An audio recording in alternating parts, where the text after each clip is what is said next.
Hey folks, it's Brian. Just got done running my first Gen Con online game, Runequest. It's Trouble at Day's Rest, and it's a investigation kind of scenario with either a skill chase or combat at the end, depending on which way you want to run things. We were starting to run out of time, so I was starting to push towards just do this skill chase, and we just roll a bunch of dice and we'll be done.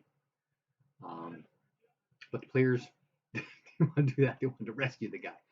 So we had to narrate through the actual rescue piece itself. But anyway, as we're going through, um, there are a number of spots where the party, either because the wrong person was doing something or they just did not roll well to get what they need to go further on. And as I'm running through, I'm trying to keep in my head, I tried to write a believable game. This was going on. This changed drastically, right? Players running off the rails. How does everything else react to that? And there were a lot of dead spots where I had to flip back through and see what this guy was thinking or what he's planning on doing. If that, then this, but this happened instead. So making changes on the fly. I don't know.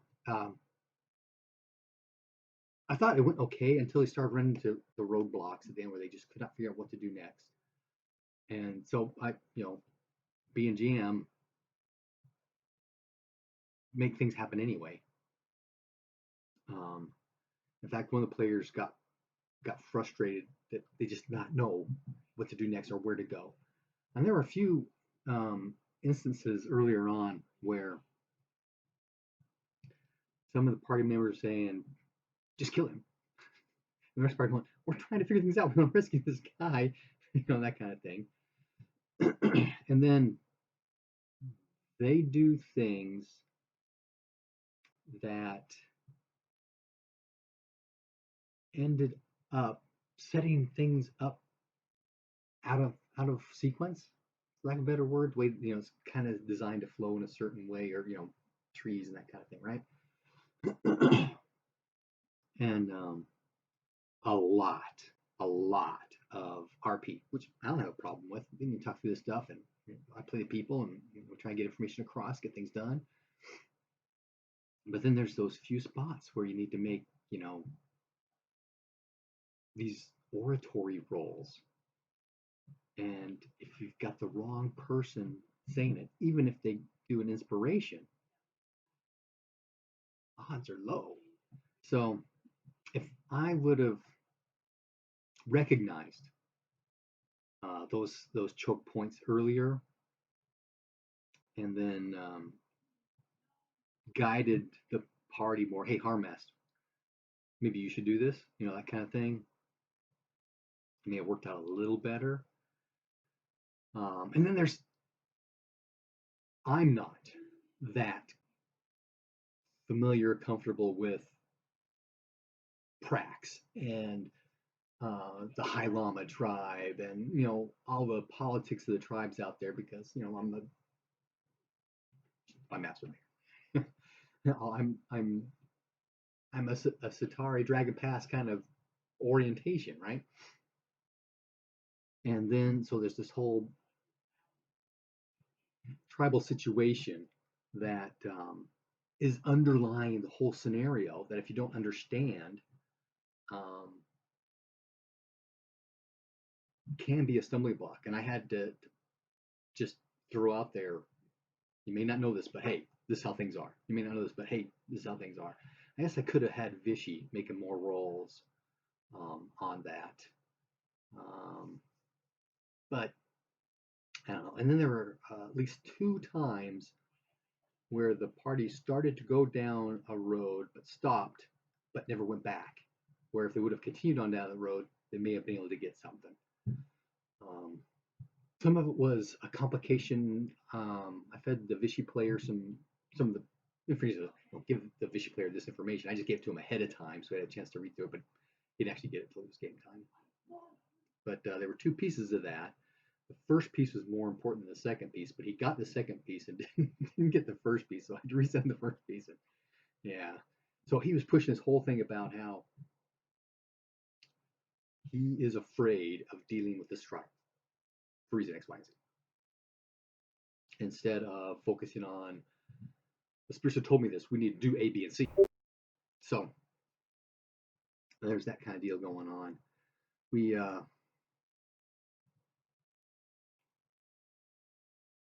sorry, I made to quit Discourse. It was not beeping on me.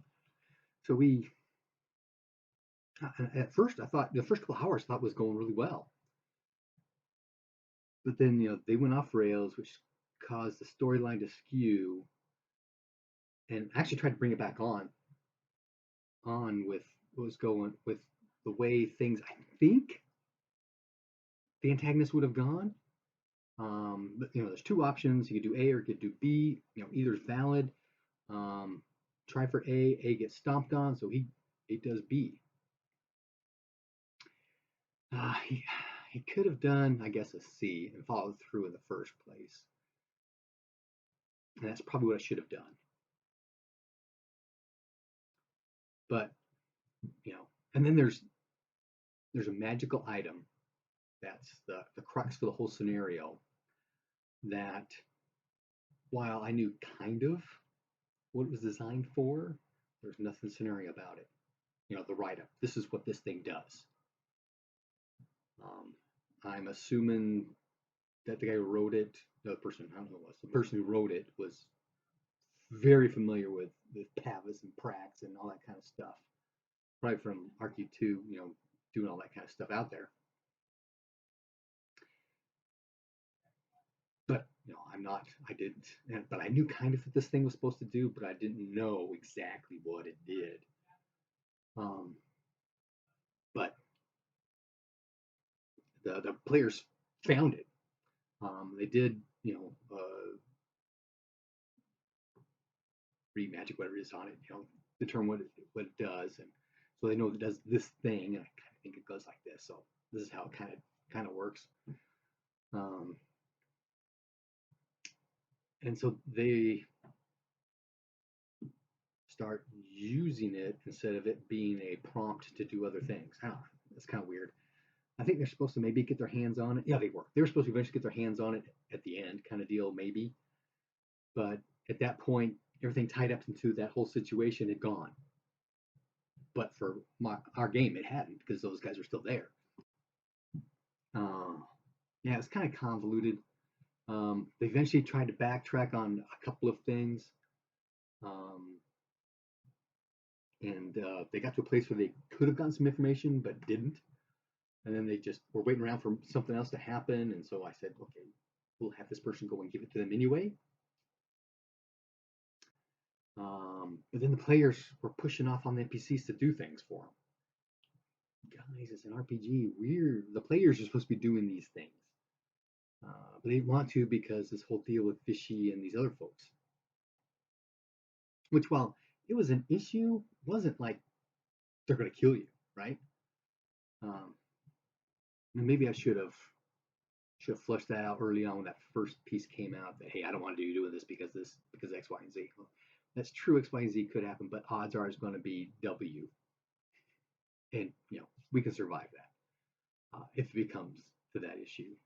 So they had lost an entire third of the support structure for the scenario because of that.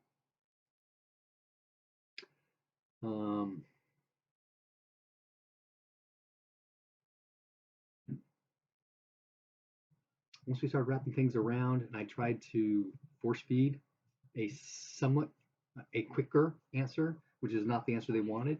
So we had to go for the long answer, and we ended up narrating the end of that. That's fine.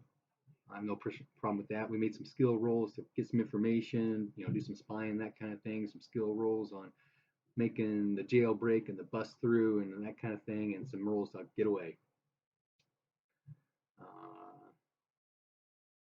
We didn't need to get into combat for that. Would there have been some combat? Maybe, but they had come up with this excellent idea. It wasn't exactly maybe what they were thinking, but I fed them more information so that, hey, this will work this way, do it. And the guy rolls a triple eye. 100, a fumble on a rune spell. Burned up all his rune points. Oh. Anyway, it worked. I do know they got frustrated with how the game was not progressing. And there are some things I probably could have done, especially if I would have been thinking ahead, maybe, or just thought. Don't worry about the situation. Don't worry about the rules. Get them to where they need to go to make things happen. And as a GM, that's on me. Bad game master. Bad game master. Happy gaming.